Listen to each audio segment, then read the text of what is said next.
दोस्तों, तो प्रतियोगिता दर्पण का ये फिर से अक्टूबर 2024 का अंक है और इसमें हम लोग पढ़ने वाले हैं वर्तमान में चर्चित विभिन्न अवधारणाएं। ठीक है, तो सबसे पहले सामाजिक एवं शासन व्यवस्था से हम लोग देख लेते हैं। इसमें जो शब्द है वह है धर्मनिरपेक्ष नागरिक संहिता, यानी कि सेकुलर सिविल कोड। तो हम देखते हैं कि आखिर ये सुर्खियों में क्यों है। तो हाल ही में भारत के 78वें स्वतंत्रता दिवस के अवसर पर प्रधानमंत्री नरेंद्र मोदी ने धर्मनिरपेक्ष नागरिक संहिता यानी कि एससीसी के कार्यान्वयन के लिए अपने स्वतंत्रता दिवस संबोधन में आह्वान किया। ठीक है, तो प्रमुख तथ्यों को देखें। धर्मनिरपेक्ष नागरिक संहिता का उद्देश्य सभी नागरिकों के लिए एक समान कानून लागू करना है। यह भारत में लंबे समय से बहस का मुद्दा रहा है कि समान नागरिक संहिता अल्पसंख्यक वर्गों के अधिकारों को सीमित करता है। ठीक है, यही कारण है कि इसके पक्ष और विपक्ष में अब तक कई तर्क दिए जाते रहे हैं। हालांकि वर्तमान व्यक्तिगत कानूनों में महिलाओं के साथ आज भी भेदभाव किया जाता है।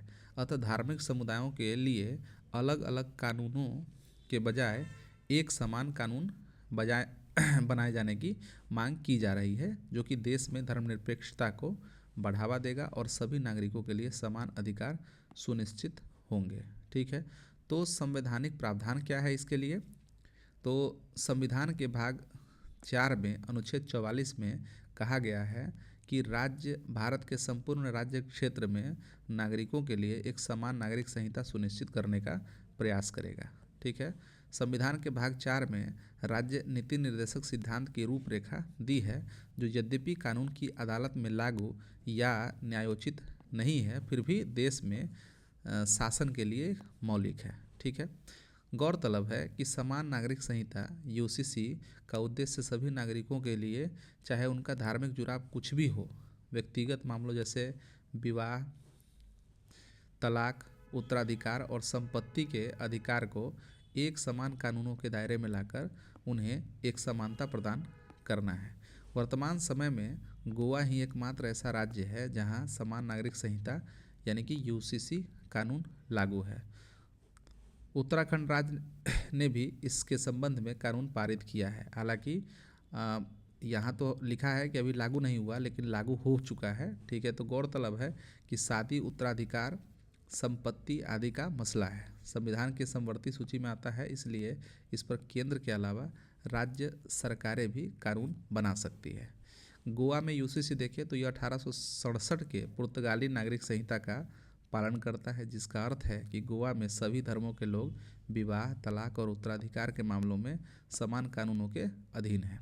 गोवा दमन और दीव प्रशासन अधिनियम 1962, जिसे 1961 में गोवा के एक क्षेत्र के रूप में संघ में शामिल होने के बाद पारित किया गया था, ने गोवा को नागरिक संहिता लागू करने की अनुमति दी। ठीक है, अब ये तो हुआ यूसीसी की बात। अब हम लोग देख लेते हैं कि धर्मनिरपेक्ष नागरिक संहिता से तात्पर्य। तो धर्मनिरपेक्ष नागरिक संहिता कोई नया प्रावधान न होकर समान नागरिक संहिता के अंतर्गत ही बनने वाला कानून का एक ऐसा प्रारूप ढांचे को संदर्भित करता है जो धार्मिक रूप से तटस्थ हो। ठीक है, स्वतंत्रता प्राप्ति के बाद संविधान के मुख्य निर्माता डॉक्टर BR अम्बेडकर ने नागरिक संहिता के लिए धर्मनिरपेक्ष दृष्टिकोण की वकालत की थी। उनका मानना था कि समान नागरिक संहिता को एक धर्मनिरपेक्ष कानून के रूप में देखा जाना चाहिए, जो सभी नागरिकों के साथ समान व्यवहार करता है, चाहे उनकी आस्था कुछ भी हो।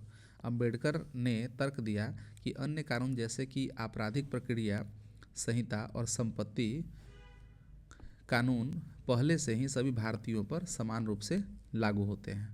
ठीक है, सर्वोच्च न्यायालय ने भी देश में समान नागरिक संहिता की आवश्यकता पर बल दिया और देश को धार्मिक आधार पर विभाजित करने वाले कानूनों को समाप्त किए जाने की वकालत की है। उदाहरण के लिए सर्वोच्च न्यायालय ने मोहम्मद अहमद खान बनाम शाह बानो बेगम 1985 सहित विभिन्न निर्णयों में समान नागरिक संहिता के कार्यान्वयन का आह्वान किया। ठीक है, अब हम लोग देख लेते हैं कि यूसीसी से संबंधित कुछ महत्वपूर्ण वाद। इसमें सबसे पहले है 1985 का शाह बानो बेगम बनाम मोहम्मद अहमद खान। ठीक है, सर्वोच्च न्यायालय ने मुस्लिम महिला के लिए इद्दत अवधि की समाप्ति के बाद भी तात्कालीन आपराधिक प्रक्रिया संहिता यानी कि सीआरपीसी की धारा 125 के तहत अपने पति से भरण पोषण का दावा करने के अधिकार की पुष्टि की थी। ठीक है। दूसरा है कि सरला मुद्गल बनाम भारत संघ 1995 का यह मामला है।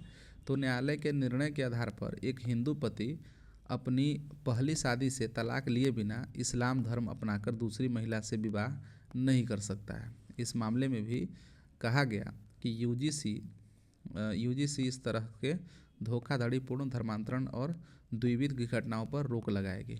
ये यूसीसी, ठीक है, ये यूसीसी समान नागरिक संहिता की बात हो रही है। सायरा बानो बनाम भारत संघ 2017 का मामला है।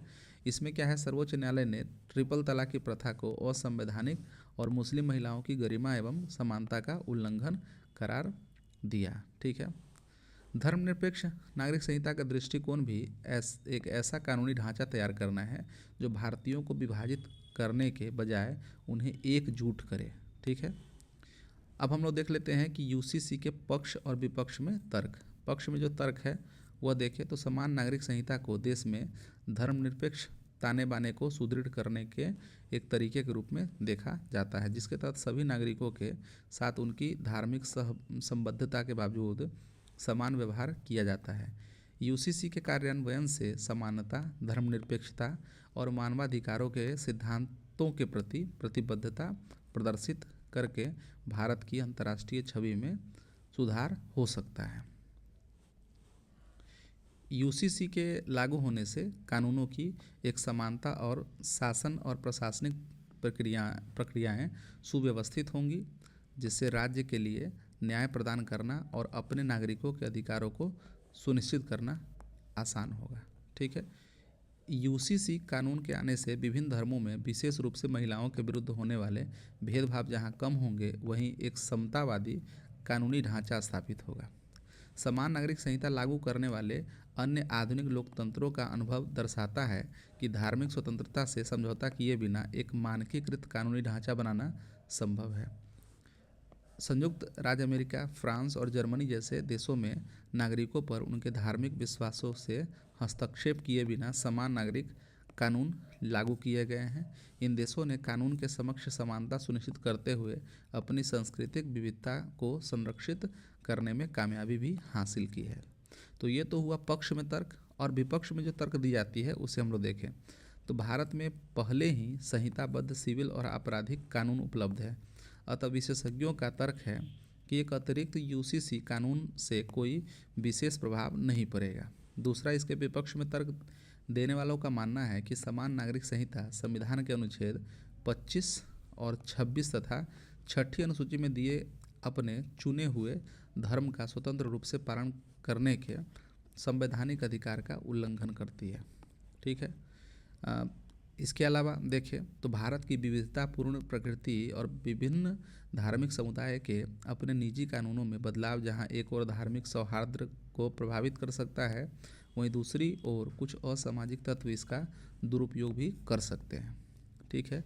अन्य तर्क है कि जनजातीय समुदाय द्वारा मनाए जाने वाले विवाह और मृत्यु संस्कार हिंदू रीति रिवाजों से भिन्न है। अतः चिंता यह है कि यूसीसी लागू होने के बाद इन प्रथाओं पर भी प्रतिबंध लग सकता है। ठीक है।